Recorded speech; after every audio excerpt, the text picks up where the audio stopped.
From ABC, this is World News Tonight with Peter Jennings, reporting from ABC News election headquarters in New York. Yes, this is what it looks like. This is our election home, away from home, for the next 24, perhaps 36 hours. It all worked. We hope you'll be with us for the duration. This is the final day. You may think it's taken forever to get here. Perhaps you can hardly wait to turn on your television set and not be confronted by a politician or a pundit or a pollster. Our latest state-by-state poll, by the way, confirms that while the gap has narrowed between Mr. Bush and Mr. Clinton, for President Bush, the last hurdle is very high, and we'll have the details.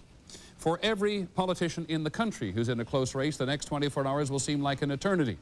Between them, Mr. Bush and Mr. Clinton will visit 14 states before they call it quits tomorrow. We're going to begin tonight with the Bush campaign, and here's ABC's Britt Hume. George Bush today spent his last day as a presidential candidate appealing to the voters of 6 crucial states to help him win an improbable but still not impossible victory tomorrow. So now we go. The last day I will ever campaign for myself for President of the United States or anything else. That was in New Jersey early this morning. From there, he pushed on to a rain-swept rally in Pennsylvania, followed by an audience with the Cardinal of Philadelphia, a gesture to the state's large Catholic vote. In Ohio, it was an airport rally with a postcard view of Air Force One as the backdrop. Then it was on to Louisville, Kentucky, with later stops to come in Louisiana and Texas. He had no new message for voters today, just a summation of the case he's made for weeks. Here's what it's about. The choice before the American people is the vast difference in experience, a vast difference in philosophy, and yes, a vast difference in character. Character matters. If he doubted he could win, he didn't show it. He just kept moving, though he did pause long enough to change his suit. In Ohio, a local official told him he was ahead there. We get this, we'll be all right. Good. Thank you, guys. Thank you so much. His aides claim he's ahead in Ohio, too, but some polls say otherwise, and it would take more than Ohio to pull Mr. Bush through this time. He needs not only to carry the states where he's campaigning today and tonight, but also to hold somehow the traditional Republican base, or most of it, in the South and the Mountain West, and that includes states where our polls show Governor Clinton remains ahead. Peter? Well, Britt, it's perhaps the night for a bit of nostalgia anyways. You look back over the campaign. What do you remember most about it? Well, what struck me most about this campaign, the Bush campaign, was really how long it took to get started. The president had a challenger, you'll recall, in the Republican primary season. He was loath to come out swinging against him, and then when that fight was all over with, he waited a very long time, indeed until after the Republican convention, to begin to take on his eventual opponent, who was known throughout the whole summer. And by that time, it struck many, the president had been defined, ill-defined, as he put it, by his opponent, and it must have been difficult, and indeed it appears to have been very difficult for him to overcome that. Okay, Britt, look forward to seeing you tomorrow. Governor Clinton plans to campaign right on through the night into mid-morning tomorrow. That's the day, says the governor, when the great mystery of democracy, as he put it, will be played out. Here's ABC's Chris Bury. Early this morning, after only 3 hours sleep, Bill Clinton began the last and longest day of his campaign at a Philadelphia diner. Clinton is campaigning around the clock, even though he believes he will win, and in spite of a voice that's been beaten into a raspy whisper. And if I work all day long, maybe that will increase the likelihood that the people that are supporting our ticket will vote tomorrow in large numbers. Over 29 hours, Clinton is set to address 9 airport rallies in 8 states holding 126 electoral votes. The idea is to get Clinton on the local news one last time in states like Ohio, where the election is expected to be close. Teddy Roosevelt once said that we should walk softly and carry a big stick. Today, I want to talk softly and carry Ohio. In Ohio and wherever he went today, Clinton came back to the core theme of his campaign. We must have a new economic policy, invest in our jobs, control our health care costs, provide education to all of our people, and we can be the greatest country in the world forever. Clinton took care not to attack either the president or Ross Perot to avoid alienating undecided voters.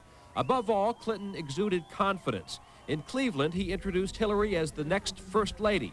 And in Detroit, he seemed to be looking past the election. We're going up together. It won't be easy, but we can do it if tomorrow Michigan leads the way. Thank you. In the last few days, the mood of this campaign has bounced around with the polls. But now Clinton's top aides sense a growing certainty that they're headed for a big electoral college victory, even though they're too superstitious to talk about it much. Peter? Chris, there have been a lot of turning points for Governor Clinton throughout the year. What's the one that you remember most? The most striking thing to me was the week right after the Democratic convention. Even though the bus tour, the first bus tour, was a bit gimmicky, thousands of people lined the roads. It was the first sense we had that both the themes of the Democratic convention and the ticket, Clinton and Gore together, were beginning to catch on. Okay, Chris, thanks very much. See you tomorrow night as well. Chris Bury with the Clinton campaign. No cross-country barnstorming tour for Mr. Perot on this last day. Just one rally in his hometown, and ABC's Mort Dean is in Dallas. In the arena where the hometown Dallas Mavericks play basketball, the hometown political maverick failed to fill the house. The lunchtime crowd was unexpectedly small, but wildly enthusiastic. Okay, are you ready to put this country back to work? At 4 well-attended rallies over the weekend, Perot had intensified his attacks on George Bush and Bill Clinton. But generally today, he lowered the decibel level somewhat. You've got two guys running for president that don't know how to create jobs, don't know how to manage money, don't know how to build businesses. Still, there was a hard shot at Clinton. The question is the chicken man the best qualified man? Today he was Perot the candidate and Perot the entertainer, playfully ridiculing those who say his quest for the presidency is crazy. And we want to close on our theme song. Let's hit it, Ed. We're crazy. Crazy for feeling. It was a very different kind of rally, ending a very different kind of campaign. Crazy. It's a campaign that cost at least $60 million to Mr. Perot, perhaps as much as $100 million. And Peter, $100 million is about the interest he receives on his yearly investments. Mort, I have the same kind of question for you as I did for our colleagues. What do you remember most as you look back? Well, I think I remember most the amount of time that Mr. Perot spent in a television studio and how little time he spent out on the stump doing what he did today. I think it's, historically speaking, the first truly television campaign in presidential history, and I think we'll remember it, or at least talk about it for a long time to come. And despite the public confidence about his campaign, do you think he's basically going to settle for the affection of his supporters, not for victory? Well, I think the kind of affection he received over the weekend and today in Dallas, even though it was a disappointingly small crowd, was very, very important to him. Okay, Mort, thanks very much. Mort Dean. Now, as we said on a number of occasions, this election is fought and will be won on a state-by-state basis for electoral votes. And as I said at the beginning, we've just completed another survey of more than 9,000 likely voters in all 50 states, plus the District of Columbia. Like the national polls, it shows the race getting somewhat tighter than it was in our first survey 10 days ago. 270 electoral votes are needed to win the presidency. Let's take a look. 10 days ago, President Bush was clearly ahead in no states, but he was leading in states with 18 electoral votes. Today, our survey puts him clearly ahead in states with a total of 41 electoral votes and leading in states with another 40. 10 days ago, Governor Clinton was clearly ahead in states with 261 electoral votes and leading in states with another 47. Today, that number is down. Mr. Clinton is clearly ahead in states with 104 electoral votes, but he is leading in states with 191 more. Ross Perot is not leading anywhere. There are another 162 electoral votes in states which are rated toss-ups. So Mr. Bush's task is clear. To stay in office, he must win all of the states where he leads, all the toss-up states, and take, as you heard him allude to tonight, a couple of the big states where Clinton now leads. We'll be back in just a moment. This is World News Tonight with Peter Jennings, brought to you by Dymatap.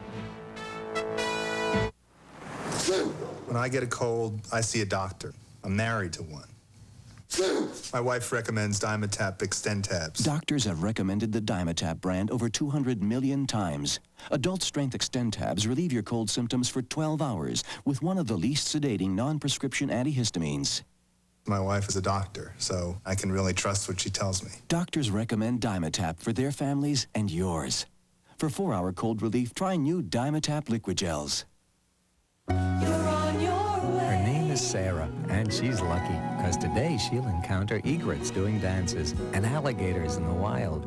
She'll see how other moms take care of their kids. And she'll be doing this, recycling, through a program of the National Park Service and its recycling partner, Dow. We can make a difference in what tomorrow brings. Together with the National Park Service and folks like Sarah. Dow lets you do great things.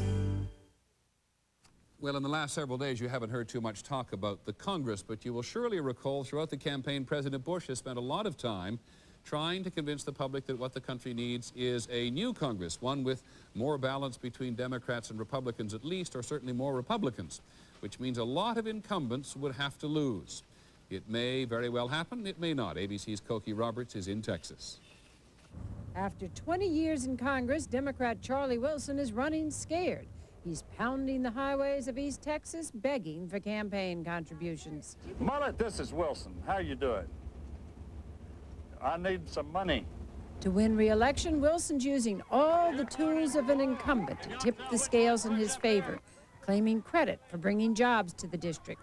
We produced hundreds of defense-oriented jobs. And federal grants. We were able to announce $8 million worth of federal grants for Sam Houston State University this afternoon, which made me very happy. Taking care of constituents. Now, they say Charlie Wilson's the life of the party, no matter where he is. But when it comes to our Social Security, Charlie's all business. Look good. Y'all look great. Despite his playboy image in this Bible Belt district, Wilson's always sailed to easy victories in the past. Because of widespread outrage at Congress this year, it may not be so easy. In East Texas, as elsewhere, voters are listening to challengers calling for change. Good to see you. In Wilson's case, the voice of change is Republican Donna Peterson. Like many challengers, she's found ways to balance the advantages of incumbency. She's playing up anti-Washington sentiment. We are looking at putting 140 new faces into the House of Representatives and into the Senate. Appealing to new voters brought in by redistricting. The 4 new counties that we've added are almost a blessing sometimes to go into.